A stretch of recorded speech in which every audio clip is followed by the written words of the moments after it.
E aí, rapaziadinha do meu canal, eu sou o Lupilock e você acredita mesmo que você existe? Pra explicar se você existe ou não, eu preciso falar sobre ego. E pra falar sobre ego, eu preciso falar sobre consciência. E pra falar sobre consciência, eu preciso falar sobre existência. Por mais que pareça uma grande fumação de banana, pra filosofia foi, durante muito tempo, um grandioso debate se perguntar se você existe ou não. Pois a simples certeza que você existe, que uma pessoa normalmente teria, não significa nada. A gente tem certeza de que as cores existem até a gente aprender que cor é só uma maneira que o seu cérebro tem de interpretar certos comprimentos de onda eletromagnética. A luz infravermelho, a radiação infravermelho, teoricamente seria uma cor se a gente conseguisse enxergar ela. Enfiando muitas aspas aí, se a gente evoluísse das serpentes que conseguem captar a luz infravermelho, provavelmente luz infravermelho seria um tom de cor também, e teria gente que teria esse tom como cor favorita. Pode ser que sim. Então, para explicar essa grande bagunça, a existência foi atribuída como um valor que uma criatura pensante dá às coisas ao seu redor. Pra gente, a luz infravermelho só existiria se nós, como seres pensantes, concordássemos com a existência dela. A existência acaba sendo um valor que você atribui às coisas. Eu acredito que uma colher existe, então ela existe. E ela só existe porque um ser pensante consegue atribuir existência a ela. Um ser pensante consegue ver ela. Tudo que nenhum ser pensante conhece no universo inteiro acaba não tendo a garantia de existência, então não existe. A gente pode saber que nós existimos porque nós, como seres com consciência, somos a coisa mais próxima a ser uma entidade que consegue definir existência às coisas. E por existência ser um valor atribuído, assim como todos os outros valores atribuídos, mudaria de perspectiva conforme o tipo do observador. Para nós, a luz infravermelho não existe, mas para uma cobra sim. Para um cachorro, a cor rosa não existe, mas pra gente sim. Para os povos da Sentinela do Norte, o programa do Domingo Legal não existe, mas para nós sim. E como você pode reparar, a existência acaba sendo uma simples crença, no qual eu posso acreditar numa religião, mas você não. E assim como algo que se autoconfirma, como por exemplo a Bíblia que se confirma através da própria Bíblia, ou a ciência que se confirma através da própria ciência, a existência da consciência se confirma a partir da própria existência da consciência. Você acredita que você existe porque você diz pra você mesmo, eu existo. É claro que eu posso atribuir existência a tudo que eu vejo, tudo que eu toco, tudo que eu observo, mas eu não posso dizer que aquilo é completamente real, pelo menos real no mesmo nível que eu. Todos ao seu redor podem ser marionetes. Partindo dessa ideia, então, a realidade se compacta a uma única coisa que você pode ter a certeza de que existe, unicamente pela própria autoconfirmação, mas mesmo assim, que é o eu. Como o eu, ele pode ser dividido em várias facetas, dependendo de como você observa ele, dependendo de qual área do conhecimento você está falando. Eu vou explicar o eu de acordo com uma interpretação filosófica que o denomina como ego. O ego é uma ideia de eu, da forma mais essencial e primitiva que você reconhecer isso. E observe que eu estou falando que é uma ideia, e não um eu exatamente. Para explicar isso, seria interessante a gente falar sobre essa pintura aqui. Essa pintura foi feita por René Magritte em 1929, e o que você vê nela pode não ser o que ela é de verdade. Vamos lá, escreve aí nos comentários o que você acha que é.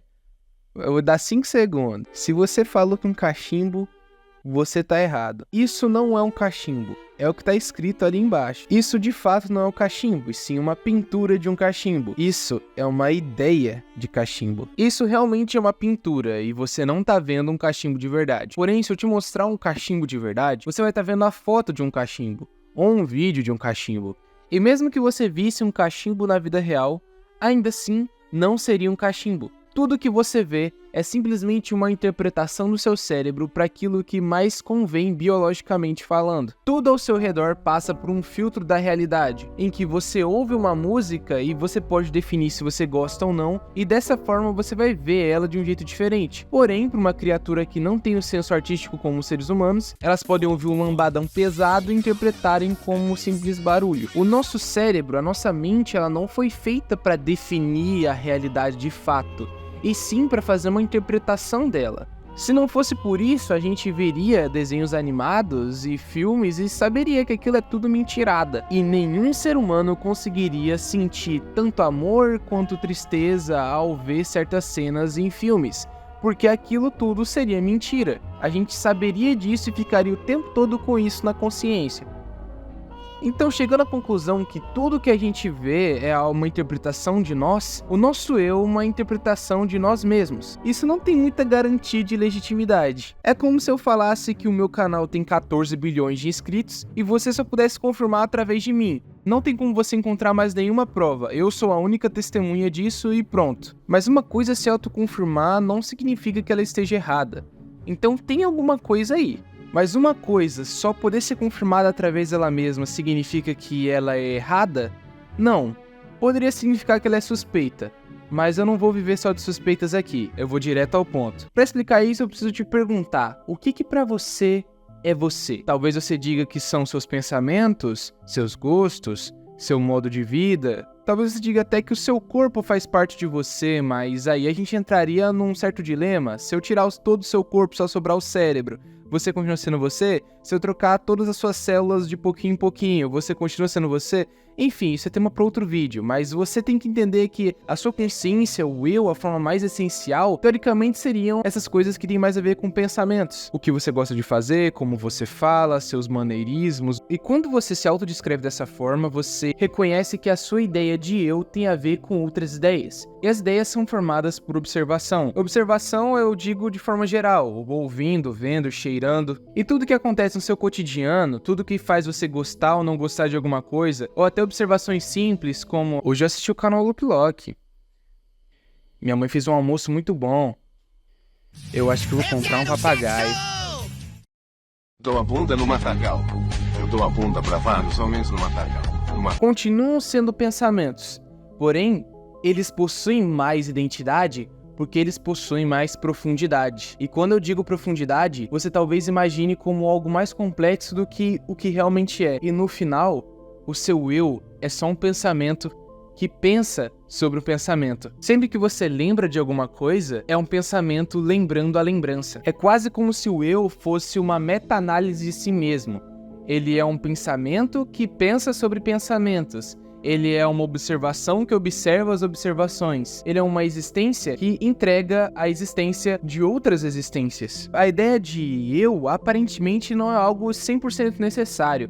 Existem muitas criaturas, muitos animais, que muito provavelmente não têm essa ideia de que eles são um ser à parte do universo. Ou pelo menos não com tanta precisão quanto a gente. Quando a gente se vê como um eu, a gente assume uma identidade separada de todo o universo, que tem uma consciência que se auto-percebe. Enquanto animais possuem uma gama de pensamentos que são administrados por si próprio, nós temos o nosso ego, que consegue pegar esses pensamentos e administrar através desse pensamento superior. Mas no final das contas, nós nos vemos como uma identidade, apenas porque nós conseguimos separar a nossa distinção do resto do cosmos, mas também porque nós precisamos disso para nos auto-identificar e identificar outras pessoas também. Até porque é a partir do que nós somos que nós conseguimos fazer uma comparação do que é todo o resto. Nosso eu também, sendo do campo da filosofia, é só um monte de ligações elétricas dos nossos neurônios. Então, o que a gente acredita ser consciência,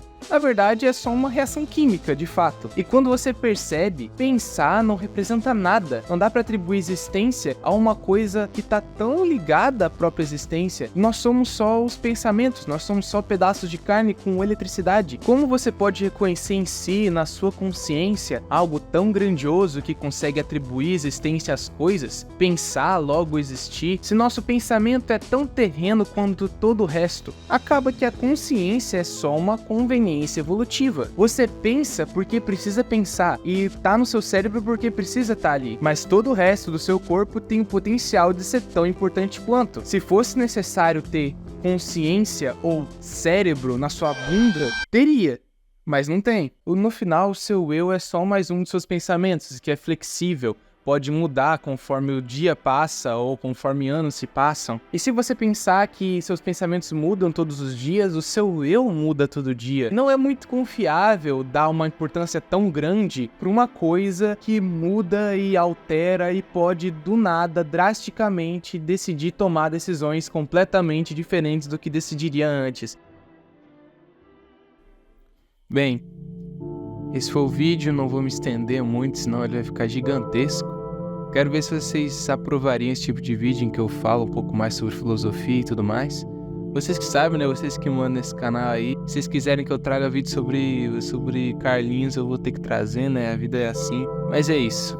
Espero que tenham gostado. Se inscrevam, virem membro do canal, que agora tem membro aí, muito foda. E comenta sulfeto de cobre se você viu até aqui. É isso. Falou.